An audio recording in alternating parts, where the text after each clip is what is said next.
저에게 일할 수 있는 기회를 주십시오. 일하고 싶습니다.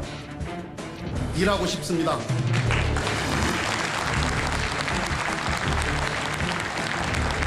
어깨가 매우 무겁습니다. 통합의 리더십으로 당을 하나로 모으고 당 정청의 역량을 위기 극복에 집중시키겠습니다. 민주당은 18개 상임위원회 우선 배정했습니다. 야당과도 더 추가 협상을 하겠습니다마는 제3회 추가 경정 예산안은 가결되었음을 선포합니다. 행정수도 이전 제안을 던진 민주당 김태년 원내대표. 여야가 합의해서 행정중심 복합도시법을 개정.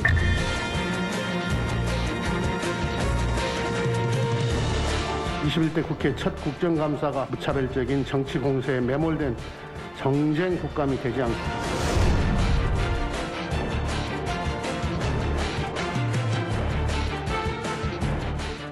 네, 일하고 싶습니다. 일하고 싶습니다. 그래서 정말 많은 일을 해야 하는 분이죠. 김태년 민주당 원내대표 나오셨습니다. 어서 오십시오. 네, 안녕하세요. 예. 코로나 검사를 받으셨다는 기사가 있었어요. 예. 괜찮으십니까? 예, 괜찮습니다. 세 번째 받았는데요. 벌써 세 번째입니까? 예, 예. 그 매뉴얼로 아예 되어 있더라고요. 그 몸살약을 처방받으러 갔는데 예. 열이 좀 있으니까 바로 선별진료소 가서 검사 받으라고. 그래서 저희 당의 이낙연 대표는 벌써 네 번째 받으셨고요. 그랬죠. 예. 저는 세 번째 받았습니다. 민주당 대표 원내대표는 정말 코로나19 검사는 정말 많이 받고 있네요. 예. 그 당 추집하는 뭐 기자가 확진 판정 받으면서 그때도 또 받고 그랬던 예, 거죠. 한 예. 방에 회의할 때 출입을 했었기 때문에 그 방에 있던 사람들은 다 가서 진료 받고 또 어떤 분들은 14일간 격리되기도 하고. 예. 그 검사 받기 하루 전에 혹시 주호영 국민의힘 원내대표와 청계산 근처에서 뭐 저녁 식사를 했겠다. 이틀 전에. 예. 그때 좀 많은 이야기 좀 나누셨습니까? 예, 이야기는 뭐 그날도 많이 나눴고요. 예. 수시로 만나서 전국 현안과 관련해서 양 당이 해야 될 일들 또 합의해야 될 일들에 대해서는 흉금을 터놓고 이야기를 많이 나눕니다. 흉금을 터놓고 이야기는 많이 나누는데 이번에 국정감사 증인 문제는 그 흉금을 터놓고 이야기해도 좀 잘 안 되는 것 같습니다. 글쎄요, 국정감사가 예. 이제 어떻게 보면 국회에서 하는 일들이 뭐 다 중요하긴 합니다만은 이 국정감사를 통해서 정부가 일을 잘하고 있는지 없는지에 대해서 파악도 하고 또 때론 견제도 하고 또 더 중요한 것은 정책 대안도 내놓고 예. 정책 국감이 되었으면 하는 간절한 소망을 갖고 있었는데 방금도 뭐 예. 이야기하고 있습니다만은 정쟁 국감으로 자꾸 몰아가니까 국민들 보시기에도 썩 좋아 보이지 않으실 것 같아요. 예. 이게 증인도 다 정쟁을 위한 국감들을 신청하는 거니까 저희들로서는 몇몇 증인들에 대해서는 동의할 수가 없는 거죠. 그러면 이 공무원 피살 사건 관련해서 아마 국민의힘에서는 그 가족들 이렇게 아마 또 증인 신청을 할 의사가 있는 것 같고 또 추미애 법무장관 아들 문제와 관련해서도 국민의힘은 증인 채택이 돼야 한다 이렇게 요구를 하고 있는 것 같은데 민주당은 그러면 전혀 그런 정치적 공방이 오갈 사안에 대해서는 증인 채택에는 우리는 동의할 수 없다. 예. 이 원칙은 확고한 겁니까? 아마 상임위에서 그렇게들 결론들을 내신 것 같은데요. 가족만 하더라도 이제 형님 말씀하시는 건데 그분은 여러 차례에 걸쳐서 외신 기자회견, 국방부 앞 기자회견, 또 국회의 양당의 뭐 대표단이 됐든 또는 만들어진 특별위원회가 됐든 다 면담을 해서 하시고 싶은 말씀들을 많이 하셨고요.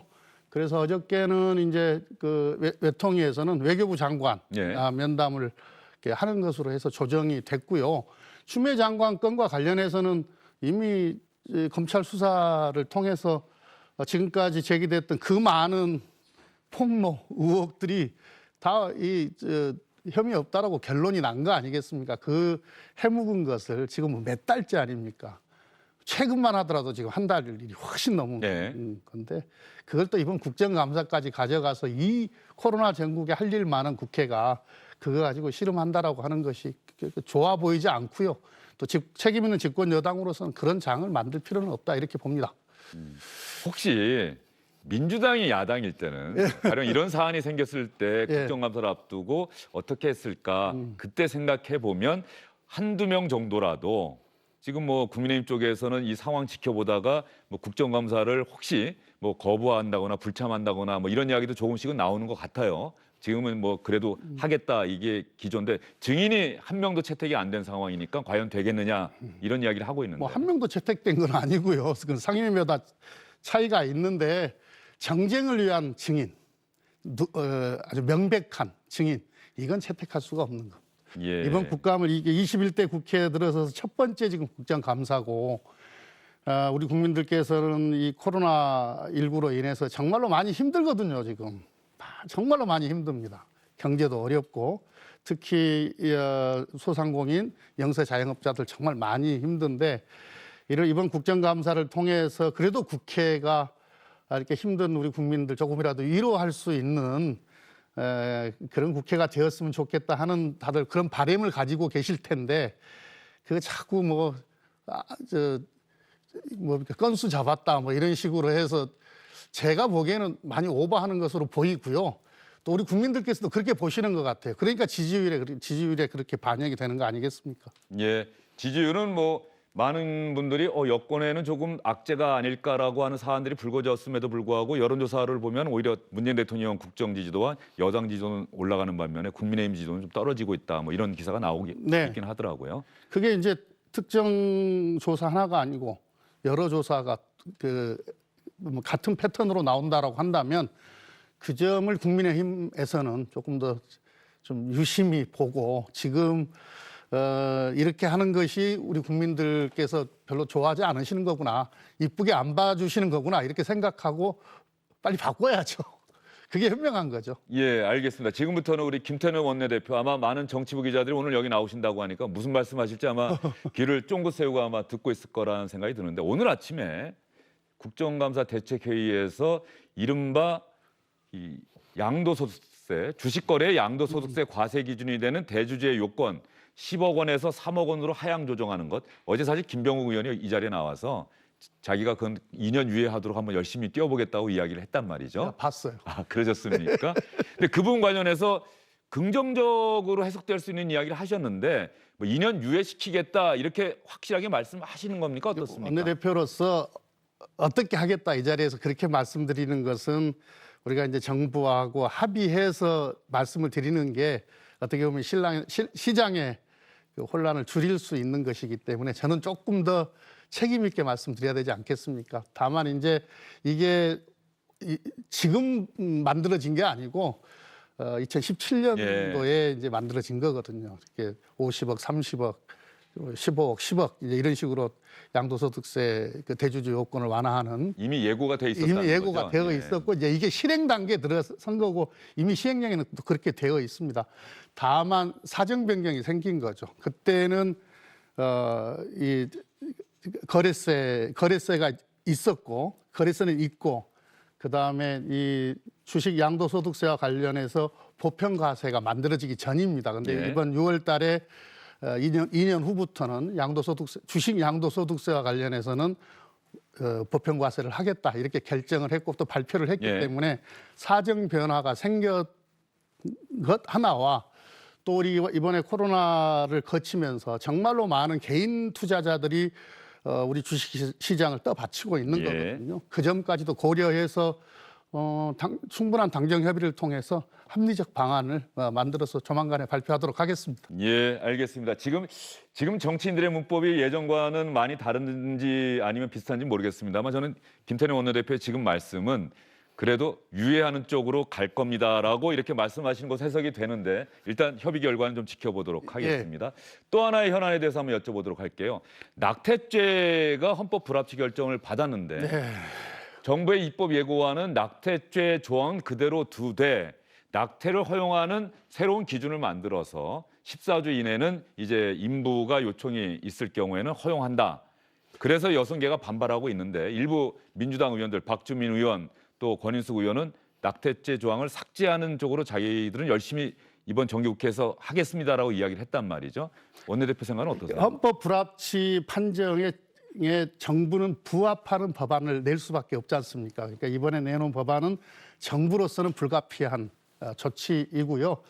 다만 지금 이 문제와 관련해서는 양론이 팽팽하게 지금 맞서 있습니다. 국회로 넘어오면 국회에서 양측의 의견들을 충분히 수렴하고 또 조정할 건 조정하고 그렇게 결정을 하겠습니다. 예. 정부로서는 뭐 불가피한 선택이었다 이렇게 이해해 주셨으면 좋겠습니다. 예. 예. 또 의원들의 그런 목소리도 또 원내대표 입장에서는 또 들으셔야 되는 거니까. 이게 의원들만의 어떤 이게 양론이 있는 게 아니고 우리 일반 국민들 사이에서도 그렇죠. 양론이 있는 거예요. 여성계와 종교계의 생각이 또 다르고. 예. 바로 이런 부분에서 정치, 특히 여당의 원내대표가 해야 될 일, 입법과 예. 관련해서 예. 가장 중요한 예. 직무를 맡고 계신 게 예. 아닌가 생각이 들고요. 뭐 이런 사안 아니더라도 우리 사회가 많이 다원화되어 있고 어떤 현안이 생기면은 입장을 달리하는 여러 가지 의견들이 있지 않습니까? 예. 또 갈등도 있고 이걸 잘 조정하는 것이 또 국회 본연의 기능 중에 하나인데 자꾸 정쟁만 할 틈이 지금 없는 것 같아요. 그렇죠. 이렇게 이해관계가 서로 다르고 생각이 다른 이런 사안들을 어떻게 입법화할 거냐, 이 부분은 대단히 중요한 부분이고 그게 바로 국회의원 정치권이 해야 될 일이다는 예. 생각이 들어요. 예. 그러면 다음에 드릴 질문은 하나의 영상을 좀 보고 나서 질문을 드려보겠습니다. 이미 잘 아시는 거긴 하겠습니다만 일단 이것도 현안과 좀 관련된 부분인데요. 강경화 외교부 장관이 어제 국정감사에서 답변을 하는 과정에서 의원들이 좀 웃음을 보이기도 했다고 하는데 뭐 알고 계시겠습니다. 한번 같이 보시죠. 제 남편의 해외로 출국한 것에 대해서 경위를 떠나서 매우 송구스럽게 생각한다는 말씀을 드리겠습니다.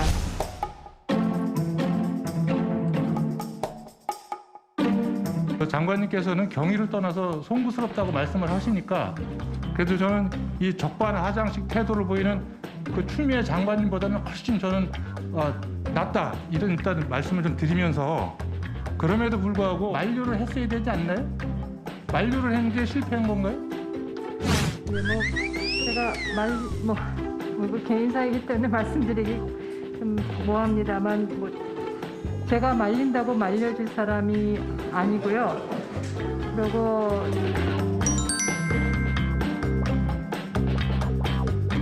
그 배우자께도 굉장히 참 다분히 자유로운 영혼의 소유자시다 이런 생각이 좀 들었습니다. 이제 사실 솔직히 장관님을 이 문제 갖고 그렇게 추궁하고 코너로 몰고 싶지가 않습니다. 강경화 장관의 저 배우자 문제, 강경화 장관이 벌써 여러 차례 지금 사과를 하고 있는데 김태년 원내대표 조금 비판적인 이야기를 하셨죠? 저 어저께 예. 저 자리에 예. 제가 있었어요. 저도 예. 외통위원이라서 참 곤혹스러우셨겠다 이제 싶은데 제가 지난 일요일 날 기자간담회가 있어서 출근을 이제 추석 연휴 끝나고 출근을 해서 보고를 받았습니다. 몰랐어요. 그 토요일 날 그런 보도가 있었는지 예. 몰랐다가 참모들한테 보고를 받았습니다. 그리고 이제 기사 하나를 검색해서 봤는데 뭐 어쨌든 주무부처 이게 고위공직자고 주무부처 장관이시지 않습니까? 여행 예. 자제 공고를 하고 있는 뭐 그래서 좀 적절하지 않은 것 같다 이렇게 제가 코멘트를 했었는데 사정을 제가 다 모르는 상태에서 그렇게 예. 이야기를 했었어요. 근데 그 뒤에 이제 전 사정을 다 알고 보니까 강경화 장관한테 조금 미안한 생각이 들더라고요. 그분이 나가서 지금 바로 들어오실 게 아닌 모양이에요. 그러니까 방역하고는 별로 관계가 없는 겁니다. 그러니까 오랫동안 계획을 세웠던 어떻게 보면 은퇴 후에 로망 뭐 이런 거죠. 버킷리스트. 30년 된 아주 오래된 중고 요트 30년 된 요트를 예, 요트 한 1억 5천만 원인가요? 뭐 1억 5천인지 예, 8천만 예. 원인지 모르겠는데 그걸 사서 항해술을 배워서 태평양도 건너고 대서양도 횡단하는 그런 꿈을 지금 한번 실현해 보고 싶으신가 봐요. 그러니까 지금 바로 들어오실 게 아니에요. 그러니까 방역하고도 별로 관계가 없는 겁니다. 어제도 이제 강 장관 이야기가 있었습니다만은 사실 그 말씀이 맞는 것 같아요. 말린다고 말려지지가 않았을 것 같다. 예. 강경화 장관 부부는 좀 보통의 부부와는 다른 삶을 사는 모양이에요. 그건 잘 모르겠습니다만 예. 처음에 들었을 때는 아쉬움이 있었죠. 우리 어쨌든 비판받을 일이 안 생기면 좋지 않겠습니까? 집권 여당의 원내대표로서. 그래서 고위공직자의 가족이시니까 좀 조심해 주시지 이런 마음은 있었는데 전후 사정 다 알고 보니까 또 이해되는 측면도 있었습니다. 강 장관이 참 그런 측면에서 곤혹스러우시겠다 예. 이런 생각은 들고요. 그래서 혹시 그 말씀 전하셨습니까? 아니 참- 못했어요. 어저께 야당이 문제를 가지고 좀 세게 강 장관 몰아붙이면은 제가 이 이야기를 좀 하려고 그랬었는데 어제 보니까 이렇게 몰아붙이질 않으시더라고요. 강 장관이 정말 사과를 계속해서 네. 하더라고요. 네. 그러다 보니까 야당 의원들도 뭐 더 이상 몰아붙이지 않는. 근데 관련해서 이거 언론 보도도 있고 그래서 제가 한번 질문을 드려볼게요. 추미애 법무장관 아들 문제와 강경화 장관 남편 문제에 있어서 여당의 대응이 조금은 차이가 있는 것 아닌가 이런 기사 좀 나온 거 보셨죠? 봤는데요. 예. 예, 좀 과한 해석? 예. 네, 뭐 좀 보도를 위한 보도. 아, 예, 저는 비판을 위한 비판. 예, 저는 그렇게 보였어요. 예, 그런 건 아니고요. 추미애 장관 수사 결과 발표 나서 불기소 결정은 났는데 그 주고받은 카톡이 공개가 되면서 적어도 보좌관과 전화번호 지원장교의 전화번호를 대표가 주고 추미애 장관이 주고 보좌관이 응답을 하고 이것 때문에 사실은 불기소는 됐지만 사실상 주고받은 건 사실 아니냐 관련해서 관련해서 추 장관이 또 추석 연휴 때 또 장문에 또 해명글을 올렸지 않습니까? 예. 그거 보면 또 이해가 되는 측면이 있기 때문에 그 문제는 그 정도로 하고 다른 상적한 일들 해갔으면 좋겠어요. 예. 무슨 알겠습니다. 사실 김태년 원내대표가 나오신다고 해서 저는 초선 때 김태년 원내대표 모습도 기억을 하는데 저희가 오래전 화면도 한번 준비를 해봤습니다. 으로 올라가지 않는 이유를 한국의 한반도의 지정학적 위치에서 지정학적 리스크에 아시는 것처럼 대외 의존도가 70%를 넘는 협상이 지금 진행 중입니다. 우리 국민들 속에서는 이 찬반 양론과 관련해서 지금 17대 때 김태년 원내대표의 모습이고 저도 뭐 지금도 기억이 새로운 정치인들의 모습도 김영주 전 의원의 모습도 보이고 말이죠. 초선 때 김태년 의원은 어땠던 것 같습니까? 스스로 생각해 보면. 이른 나이에 이렇게 들어왔지 않습니까? 17대면은 2004년, 예. 16년 전이죠. 예, 우리 나이로 한 이게 만으로 한 40 예. 패기와 열정이 넘쳤었죠. 그러나 공부가 많이 필요했던.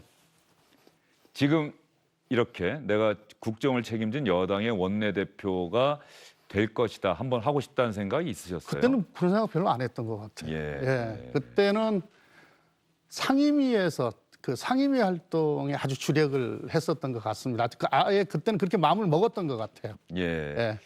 제가 기억하기에는 아마 그때 지역구에 있는 뭐 중소기업 이런 분들을 한번 꼭 다 만나보겠다. 그래서 발로 걸어 다니면서 그 공장, 그 지역구에 그런 공장들이 소규모 공장들이 많이 있다면서요. 제 지역구는 아니고 예. 옆 지역구에 이제 공단이 예. 이제 조그만 공단이 조그맣지는 않죠. 공단이 하나가 있어서 가급적이면은 현장의 목소리를 듣고 싶었고 또 현장의 모습을 보고 싶어서 가급적 많이 하려고 노력을 했었고요. 또 제 지역구에는 또 지하에 그 조그만 봉제 공장들이 있어서 또 그런 곳도 많이 방문을 해서 어려운 사정들에 대해서 많이 보고 듣고 했었던 그런 과정이 있었습니다. 제 기억에는 김태년이라는 정치인은 열린우리당 나중에 뭐 100년 정당을 표방하고 나섰다가 결국은 사라졌는데 마지막 순간까지 열린우리당을 지켰던 정치인 중에 한 명이다. 예, 예. 맞죠? 예. 예. 그 노무현 전 대통령을 적극적으로 지지하셨고 지금 또 문재인 대통령과 제 기억에 말이죠. 또 하나의 영상이 아마 준비되어 있는지 모르겠는데 문재인 정부 출범하고 나서 정책위 의장으로 이 국정과제 개혁과제 관련해서 한번 프리젠테이션 했던 적 있지 않습니까? 예, 있습니다. 기억나세요? 예. 나죠. 이게 이제 2017년 5월 9일 날 대선이 치러지고 바로 취임을 하셨지 않습니까? 다른 장관들이 임명되기 전에 제가 5월 15일 날 여당의 집권당의 정책위 의장이 되었어요. 예. 그러니까 어떻게 보면은 일할 수 있는 사람 중에 제가 가장 먼저 임명이 일을 시작을 하게 된 건데 이게 인수위가 없었어요. 그래서 이제 국정기획위원회가 인수위 격인 국정기획위원회의 정책위 의장이니까 당을 대표해서 참여를 해서 이제 국정과제 5년의 국정과제를 설계를 했었고 그 국정과제를 국민들께 보고하는 그걸 이제 그때 여러 사람들이 했었는데 저도 한 꼭지를 맡아서 했었죠. 그렇다고 한다면 김태년 원내대표는 문재인 정부 이제 한 1년 반이 채 남지 않은 그런 시점에 왔는데요. 1년 반 정도 남았나요, 임기가? 그런 상황에서 문재인 정부가 그런 국정과제, 개혁과제들을 얼마나 잘 해냈느냐 상당히 어깨가 무거우시겠습니다. 예, 그래서 원내대표 되고 나서 이제 제가 정책위의장 그만두고 원내대표가 다시 될 때까지 한 1년 조금 넘는 시간이 있었지 않습니까? 그래서 원내대표가 다시 되고 나서 우리 국정과제가 얼마나 이행됐는지에 대해서 다시 한번 다 점검을 해봤었습니다. 아마 역대 어느 정부보다도 가장 많은 국정과제 이행 그 성적을 아마 받을 수 있을 것 같아요. 거의 다 했어요. 아, 그렇습니까? 예. 그 국민에게 좀 잘 설명을 하셔야겠네요. 예. 어느 정도 우리가 이것 했습니다라는 얘기를 사실 국민들은 잘 이해를 못 하실 수도 있거든요. 예. 그렇다고 한다면 이번 정기국회를 통해서 국정감사도 국정감사지만 정기국회 통해서 입법으로 항상 개혁이라고 하는 것은 입법을 통해서 뒷받침돼야 하는데 이거 꼭 하겠다라고 하는 게 뭐가 있습니까? 그러니까 이제 제 원내대표 임기 동안에 국정과제 설계해놨던 것 중에 미처 아직 이행하지 못하고 있는 것들 이거 완수를 해야 되는 거고요. 또 국정을 운영하다가 여러 가지 지금 특히나 코로나 때문에 새롭게 우리가 국정 과제로 설계를 한 과제들이 있습니다. 이와 관련한 어떤 제도나 또는 입법으로 완성하는 거나 이런 것들을 해야 될 텐데요. 이제 지금 완수를 해야 되는 것은 역시 권력기관 개혁과 관련해서 공수처법 이거 완성해야 되는 거고요. 공수 아직 출범 못 하고 있죠. 출범 못 하고 있죠. 이거 해야 되는 거고, 그다음에 자치경찰제 도입하는 경찰제법 해야 되는 거고요. 그다음에 검경 수사권 조정은 이제 이번에 시행령까지 통과가 돼서 이제 내년부터 시행을 하면 됩니다. 그리고 이제 우리가 코로나 때문에 전 세계의 경제가 힘들고 우리가 정말 열심히 선방을 하고 있습니다만은 빌 게이츠도 방역과 경제를 가장 모범적으로 한 나라 중에 대한민국을 꼽았지 않습니까? 잘 방어한 나라 중에. 그러나 지금 이제 오히려 이런 위기를 기회로 극복하는 DNA가 우리한테는 있다고 봅니다. IMF 때도 IMF 위기 때도 물론 훌륭한 지도자가 있었지만 국민의 힘에 의해서 IT에 집중적으로 투자를 해서 정보통신 강국을 만들어냈던 우리의 저력이 있거든요. 그래서 이 코로나로 지금은 힘들지만 새로운 미래 산업들에 집중적으로 투자를 해서 오히려 이 위기를 기회로 만들고 지금까지 우리가 추격형 국가였다고 한다면 오히려 전 세계의 선도형 국가로 발돋움할 수 있는 그런 어떤 적극적인 어떤 정책 또 적극적인 행동이 필요할 것 같다 이렇게 생각을 해서 지금 이제 K 뉴딜을 지금 집중적으로 하고 있지 않습니까? 근데 이 뉴딜을 하려면은 사업 아이템도 필요한 거고요. 또 이 아이템을 잘 실행하기 위한 여러 가지 법과 제도의 완비도 필요하고 또 역시 경제이기 때문에 충분한 자금이 또 수혈이 돼야 되기 때문에 펀드도 이게 잘 굴러갈 수 있도록 제도 개선도 해줘야 되고요. 예, 시간은 좀 지났습니다만 제가 질문 드릴 테니까 아주 짧게 한번 말씀해 주시죠. 방탄소년단 병역 특례 어제 국회에서도 이런저런 답변이 나왔어요. 뭐 전향적으로 생각해 볼 필요가 있다는 문화부 장관, 국방부 장관 병역 특례는 안 된다. 그러나 연기는 검토해 볼 수 있다. 김태년 원내대표 생각은 어떠세요? 이낙연 대표는 이제 더 이상 얘기하지 말자라고 이낙연 얘기했는데. 대표가 더 이상 얘기하지 말라고 했기 때문에 더 이상 이야기하지 못하겠습니다.